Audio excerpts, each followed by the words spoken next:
Hello दोस्तों, welcome to sleepy classes. तो आज के प्रेमिक्स में इकोनॉमी से रिलेटेड 5 क्वेश्चंस यहां पर सॉल्व करेंगे। तो शुरुआत करते हैं। वही ड्रिल रहेगी, स्टार्टिंग में 5 क्वेश्चंस देखेंगे, आप हर एक क्वेश्चन का वहां पर आंसर लिखेंगे, फिर उन 5 क्वेश्चंस को हम डिस्कस करेंगे और इन दी एंड आप अपना आंसर जो भी रहेगा कमेंट बॉक्स में मेंशन करेंगे या जो भी आपको होमवर्क दिया जाएगा। आज शुरुआत करते हैं, बट उससे पहले एक छोटी सी पीस ऑफ इन्फॉर्मेशन आप सभी के लिए जो कि 2023 के लिए यहां पर प्रिपेयर कर रहे हैं कि स्लीपी क्लासेस द्वारा संभव प्रीलिम्स क्रैश कोर्स 2023 यहां पर शुरू किया जा चुका है। इसकी क्लासेस 28 नवंबर से शुरू हो चुकी हैं, जिनमें डेली लाइव क्लासेस हैं। 11 से 1 बजे के बीच की आपकी क्लासेस यहां पर रहेंगी। Static concepts as well as current affairs की कवरेज यहां पर आपको दी जाएगी। Personal one on one mentorship दी जा रही है, एमसीक्यूज का डेटाबेस दिया जाएगा, एफएलटीज यहां पर दिए जाएंगे और बोनस के तौर पर आपको कुछ मास्टर क्लासेस भी दी जाएंगी सीसैट की। तो सभी डिटेल्स आपके सामने यहां पर अवेलेबल है। कूपन कोड आज लास्ट डे एक तरीके से आप मान सकते हैं, इसका यूज आप यहां कर सकते हैं इस डिस्काउंट को यहां पर अवेल करने के लिए। तो शुरुआत करते हैं आज के क्वेश्चंस के साथ। पहले क्वेश्चन में वॉस्टरो अकाउंट्स के बारे में बात की जा रही है। रिसेंटली ही न्यूज में था, हालांकि हम पहले भी डिस्कस कर चुके हैं, बट 2 स्टेटमेंट्स यहां पर आपको दी गई हैं, बताना है इनमें से कौन कौन सी करेक्ट हैं। बढ़ते हैं अगले क्वेश्चन की ओर। ईट राइट स्टेशन सर्टिफिकेशन, अभी पर्टिकुलर चीज आपने करंट अफेयर्स में जरूर सुनी होगी। तो यहां अब आपको 3 स्टेटमेंट दी गई हैं, बताना है इनमें से कौन सी कैसी स्टेटमेंट है जो कि इनकरेक्ट है। फिर वही बात करते हैं थर्ड क्वेश्चन के बारे में, काला नमक राइस। अब ये एक वैरायटी है जो कि करंट अफेयर्स में काफी समय से चल रही थी, सोचा इससे रिलेटेड कुछ क्वेश्चन यहां पर देख लिया जाए। तो कुछ स्टेटमेंट्स दी गई हैं, बतानी है इनमें से कौन कौन सी करेक्ट है। फोर्थ क्वेश्चन में भी दोबारा से आपको जेनेटिक इंजीनियरिंग अप्रेजल कमेटी और जो आपकी जिम क्रॉप्स उनसे रिलेटेड कुछ स्टेटमेंट दी गई हैं, बताना है कौन कौन सी स्टेटमेंट यहां पर करेक्ट है, इनकरेक्ट है। वो तो आप क्वेश्चन की डिमांड के हिसाब से आप यहां पर आंसर करेंगे। फिर वही फिफ्थ क्वेश्चन में विंडफॉल टैक्स से रिलेटेड 3 स्टेटमेंट्स दी गई हैं, बताना है कि यहां पर कौन स्टेटमेंट करेक्ट है। तो ये बेसिक से क्वेश्चंस अब आपको यहां पर दिए गए हैं। डेफिनेटली हर एक क्वेश्चन को आराम से पढ़ते हुए, हर एक क्वेश्चन को करेक्टली मार्क करते हुए आगे बढ़ेंगे। अगर आपने अभी भी कोई क्वेश्चन स्किप कर दिया तो मैं आपको रिक्वेस्ट करूंगा, एक सजेशन दूंगा, दोबारा जाइए उस क्वेश्चन को दोबारा देखिए, क्या पता आप उसको जो करेक्ट सोल्यूशन है क्या पता आप उसे वहां पर पकड़ पाए। ठीक है जी। तो आई होप सभी ने यहां तक अभी तक 5 के 5 क्वेश्चंस पढ़ लिए हैं, अच्छे से सॉल्व कर लिए हैं और उनका आंसर भी अपने आंसर शीट में मार्क कर लिया है। बढ़ते हैं प्रोसेस की ओर, जहां पर हम हर एक क्वेश्चन को यहां डिस्कस करेंगे। पहला क्वेश्चन वॉस्त्रो अकाउंट्स के बारे में पूछा जा रहा है। अब ये बेसिकली पर्टिकुलर जो टॉपिक है वॉस्त्रो अकाउंट्स का, जनरली हम ट्रेड सेटलमेंट में पढ़ रहे हैं। ठीक है जी, कि रिसेंटली हमारे द्वारा क्या प्रयास यहां पर किया जा रहा है कि जो हमारे देश का बाकी देशों के साथ इतना ज्यादा ट्रेड वहां पर चल रहा है, उसकी जो सेटलमेंट्स होनी, अर्थात जो उसकी पेमेंट हमने रिसीव भी करनी हो सकती है या फिर हमें पेमेंट वहां पर पे भी करनी हो सकती है, कि वो जितनी भी पेमेंट जो अभी तक चल रही थी स्टेटस के साथ देखें तो यूएस डॉलर में वहां पर की जा रही थी। Approximately 80% of the payments are being done in the US dollar, जो कि हमारी ट्रेड की पेमेंट्स हैं। अब हम चाहते हैं कि जो यूएस डॉलर की हमारी इतनी ज़्यादा डिपेंडेंसी है इस पर्टिकुलर करेंसी के ऊपर, इसे हम थोड़ा यहाँ पर कम कर सकें। तो उसके लिए हम क्या बोल रहे हैं कि अब आपकी जितनी पेमेंट्स रहेंगी हम रुपये में करने की कोशिश करेंगे। तो उसी से ही रिसेंटली ही वॉस्त्रो अकाउंट्स खोलने की बात की गई है। अब वॉस्त्रो अकाउंट्स क्या है वो आपके लिए यहाँ पर इंपॉर्टेंट है। तो देखते हैं पहली और दूसरी स्टेटमेंट में क्या बात की गई है। पहले में कह रहे हैं कि with the help of vostro account जो इनवॉइस होगी ट्रेड सेटलमेंट की वो इंडियन रुपीज में बनाई जाएगी if the counter party has a rupee vostro account. ठीक है जी। पहली स्टेटमेंट बिल्कुल करेक्टली यहां पर बताई गई है कि डेफिनेटली इसकी सहायता यहां मिलेगी। कैसे मिलेगी उसको हम थोड़ा समझ लेंगे। सेकंड में जो बात की जा रही है कि आपका एक अकाउंट है डोमेस्टिक बैंक जो कि यहां पर होल्ड करेगा फॉरेन बैंक का, फॉरेन बैंक की करेंसी में, तो ये स्टेटमेंट यहां पर इनकरेक्ट है। फॉरेन बैंक की करेंसी में नहीं करेंगे, जो डोमेस्टिक बैंक की करेंसी है उसी में ही ये अकाउंट यहां पर होल्ड किया जाएगा। तो coming back to the topic, पहले करेक्ट आंसर यहां पर मार्क कर लेते हैं। पहली ऑप्शन आपकी करेक्ट थी, पहली स्टेटमेंट करेक्ट थी, उसी के आधार पर ए ऑप्शन करेक्ट ऑप्शन है। तो बेसिकली जब भी किसी भी देश का वहां पर इंपोर्ट एक्सपोर्ट चल रहा है तो कुछ ना कुछ पेमेंट्स वहां रिसीव भी करनी होती है, कुछ ना कुछ या फिर पेमेंट करनी भी रहती है, जो कि हमने पहले भी बात की। तो मोस्ट ऑफ जितनी भी ऐसी पेमेंट्स थी वो दुनिया की जो रिजर्व करेंसी यूएस डॉलर्स उसके आधार पर वहां पर की जा रही थी। इंडियन जो आपकी ट्रेड सेटलमेंट थी अप्रॉक्सीमेटली 80%, जैसे मैंने आपको पहले भी बताया, वो आपकी यूएस डॉलर के हिसाब से वहां पर सेटलमेंट्स की जाती थी। तब डेफिनेटली अब यहां पर जो हमारे इंपोर्टर्स रहेंगे उन्हें पेमेंट करनी है तो उनके लिए यूएस डॉलर की डिमांड भी वहां पर बढ़ेगी।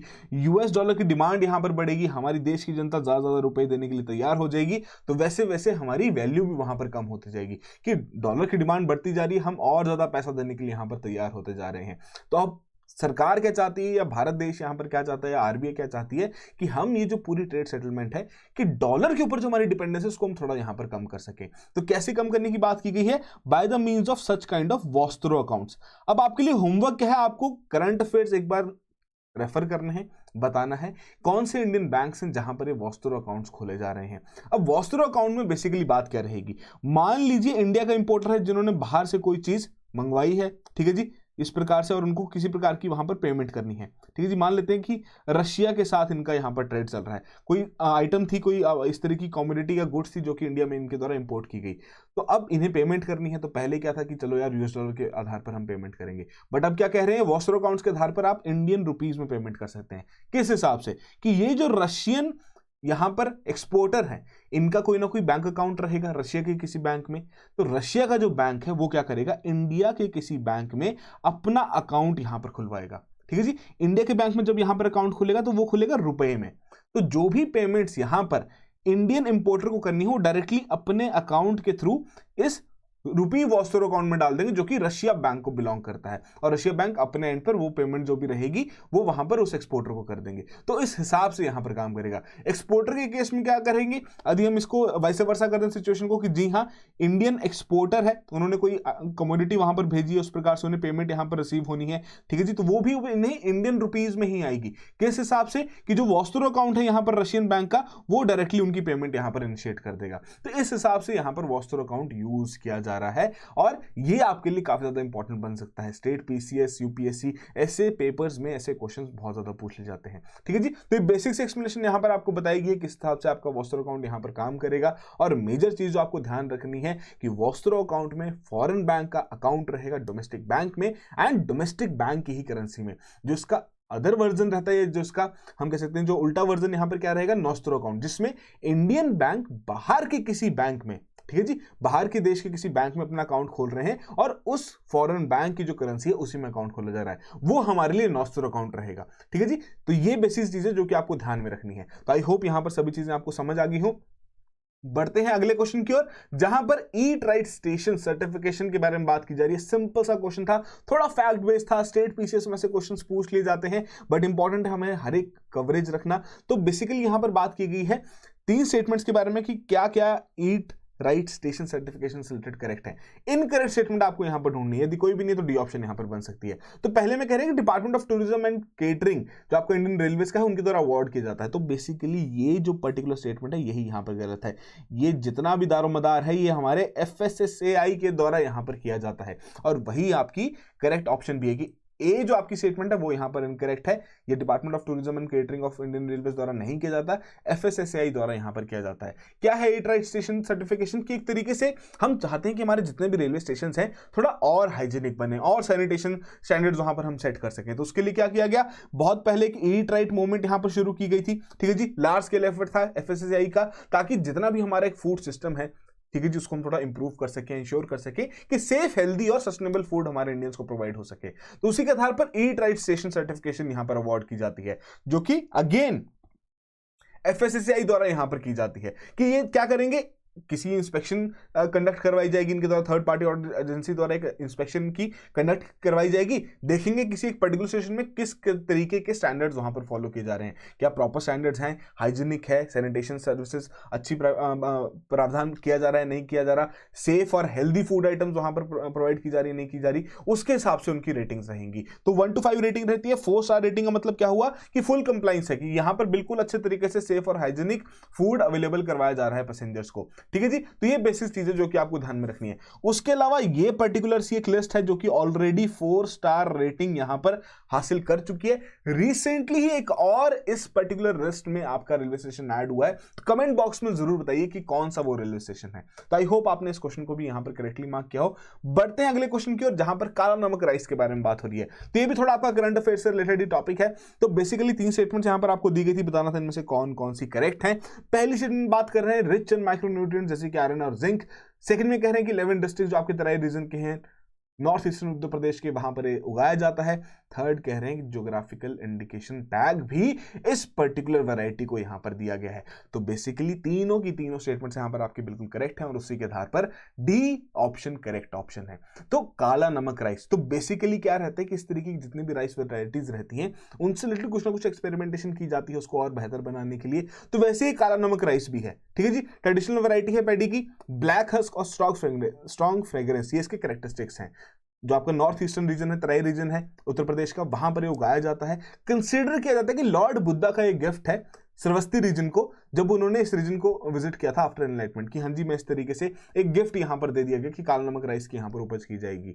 बट इसमें एक मेजर इशू था, हालांकि काफी रिच इन माइक्रोन्यूट्रिएंट्स हैं, बहुत बढ़िया है यहाँ पर, इसका प्रोटीन लेवल भी अच्छा है, जो आपका ग्लाइसेमिक इंडेक्स जो वहां पर रहता है वो भी काफी अच्छा इसमें पाया जाता है, ये सभी चीजें बिल्कुल सही हैं। बट एक जो मेजर रीजन था कि लॉजिंग की बहुत दिक्कत थी। देखिए जितनी भी ऐसी वैरायटीज रहती हैं, जितनी भी आपकी उपज रहती है, उसमें लॉजिक का मतलब क्या रहता है कि जी हाँ, जो उसका अपर पोर्शन है किसी भी इस तरीके के प्लांट का, जो अपर पोर्शन है वो बहुत ज्यादा हैवी हो रहा है, स्टेम उसका वेट वहां पर सहन नहीं कर पा रही, जिसकी वजह से वो प्लांट वहां पर टूट जाता है, ठीक है, जिसे हम लॉजिंग कहते हैं। तो इसी की वजह से इसकी बहुत ही कम यील्ड वहां पर निकलती थी। तो रिसेंटली क्या हुआ कि यहां पर आपके एग्रीकल्चर, जो इंडियन एग्रीकल्चर रिसर्च इंस्टीट्यूट है, उन्होंने 2 सक्सेसफुल यहां पर ड्रॉप वैरायटीज तैयार की हैं काला नमक राइस की। भैया एक और होमवर्क आपके लिए, इनके नाम भी बता दीजिए, ठीक है जी। मैं आपको इंट्रोड्यूस करवाऊंगा कौन कौन से टॉपिक्स, हालांकि जितने भी टॉपिक्स रहते हैं हम अपने करंट अफेयर्स के कोर्स में कवर करते ही हैं, बट यहां पर मैं आपको बताऊंगा कि क्या टॉपिक था, आपको थोड़ा सा वहां पर उसके ऊपर काम करना पड़ेगा, ठीक है जी। तो 2 वैरायटीज कौन कौन से, डेफिनेटली इनका नाम रखिए। उसके अलावा बेसिक से आपको यहां पर एक लिस्ट दी गई है कि इसकी प्रॉपर्टीज के बारे में, आयरन और जिंक इसमें पाया जाता है, माना जाता है कि उस तरीके से अल्जाइमर जो डिजीज है उसको प्रिवेंट भी कर सकता है, प्रोटीन बहुत ज्यादा इसमें पाया जाता है, ऑलमोस्ट जो कॉमन वेराइटीज हैं राइस की उससे डबल यहाँ पर प्रोटीन है 11% का, ग्लाइसेमिक इंडेक्स बहुत ज्यादा कम है कि उस तरीके से आपके जो डायबिटिक के पेशेंट रहते हैं उनके लिए भी सूटेबल रहता है इस तरीके का राइस। तो ये बेसिक्स इंफॉर्मेशन है जो कि आप डेफिनेटली अपने नोट्स में कंपाइल कर सकते हैं काला नमक राइस से रिलेटेड। बट कौन सी 2 वेराइटीज हैं जो कि इंडियन एग्रीकल्चर रिसर्च इंस्टीट्यूट द्वारा यहाँ पर तैयार की गई है और किसके साथ तैयार की गई है, कौन से इंस्टीट्यूट के साथ उन्होंने कोलैबोरेट किया है इस चीज के लिए, डेफिनेटली कमेंट बॉक्स में मेंशन कीजिएगा। तो आई होप आपको इन सभी चीजों के बारे में पता हो और करेक्टली इस क्वेश्चन को यहां पर मार्क किया हो। अगले क्वेश्चन की ओर बढ़ते हैं। Genetic engineering appraisal committee and GM crop से रिलेटेड कुछ स्टेटमेंट्स यहां पर दी गई हैं।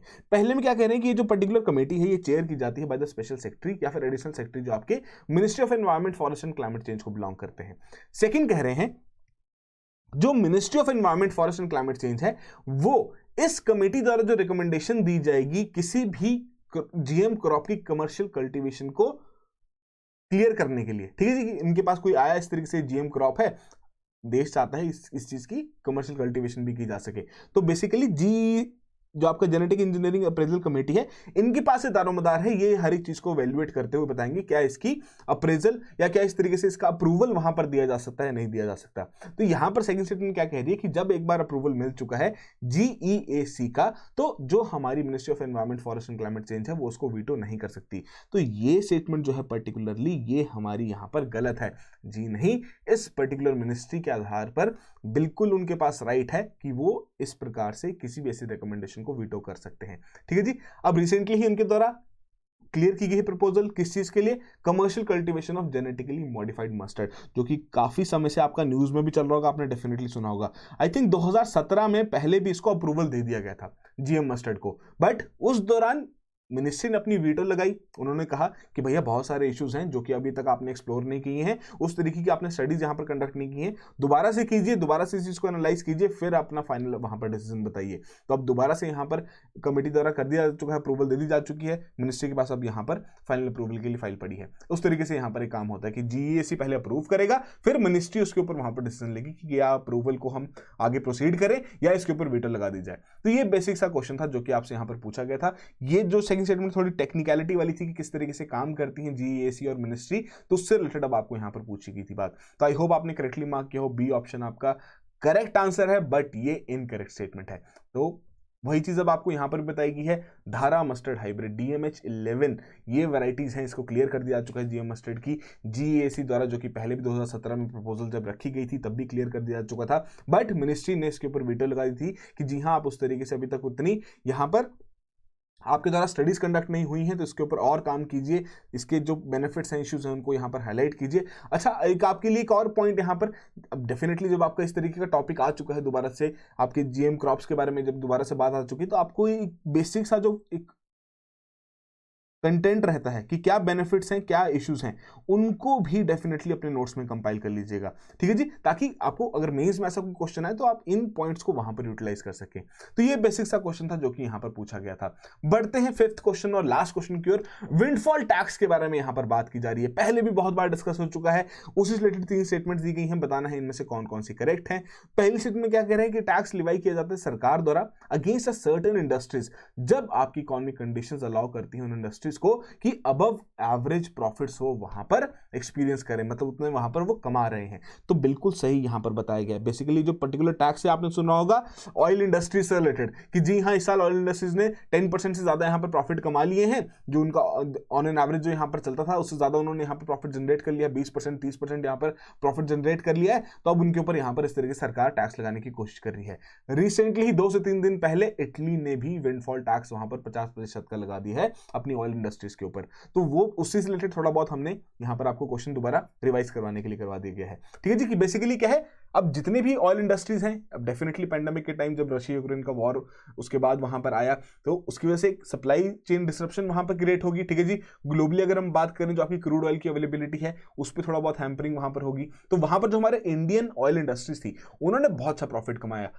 काफी सारा जो अपना तेल था एक्सपोर्ट किया है, उसे अच्छा प्राइस बाहर मिल रहा था, तो अच्छे पैसे भी उन्होंने वहां पर कमाए। तो सरकार ने क्या बोला कि भैया आप अपनी जो डोमेस्टिक नीड है उसको तो इतना ध्यान नहीं दे रहे, आप बाहर काफी ज्यादा एक्सपोर्ट कर रहे हैं, अच्छे प्रॉफिट्स कमा रहे हैं, तो हम आपके ऊपर यहां पर टैक्स लगाएंगे। तो उस टैक्स को हम यहां पर विंडफॉल टैक्स कहते हैं। डेफिनेटली सरकार के लिए टैक्सेशन एक माध्यम रहता है रेवेन्यू जनरेट करने के लिए। तो जब भी किसी भी प्रकार की ऐसी आपदा आती है, पेंडेमिक या फिर जो आपकी सप्लाई साइड डिसरप्शन वहां पर चल रही है, सरकार द्वारा बहुत सारा खर्चा भी यहां पर किया जाता है, जिसकी वजह से फिस्कल डेफिसिट वहां पर बढ़ता जाता है। तो टैक्सेशन के माध्यम से वो क्या कोशिश करते हैं, उस फिस्कल डेफिसिट को कंट्रोल करने के लिए। तो वही चीज बताएगी कि increase in export tax of any commodity will indirectly help in gradual fiscal consolidation, कि उस हम फिस्कल डेफिसिट को वहां पर कंट्रोल कर पाएंगे जब भी इस प्रकार से ज्यादा टैक्स रेवेन्यू सरकार द्वारा वहां पर जनरेट किए जाएंगे। फिर वही बात आई है थर्ड क्वेश्चन में कि एक तरीका है, एक टाइप है आपका डायरेक्ट टैक्स, तो बिल्कुल करेक्ट बात है। बेसिकली डायरेक्ट और इनडायरेक्ट के बीच में एक सिंपल सा डिफरेंस वहां पर यही रहता है, डायरेक्ट आपके प्रॉफिट्स और सैलरीज के ऊपर लगाया जाता है,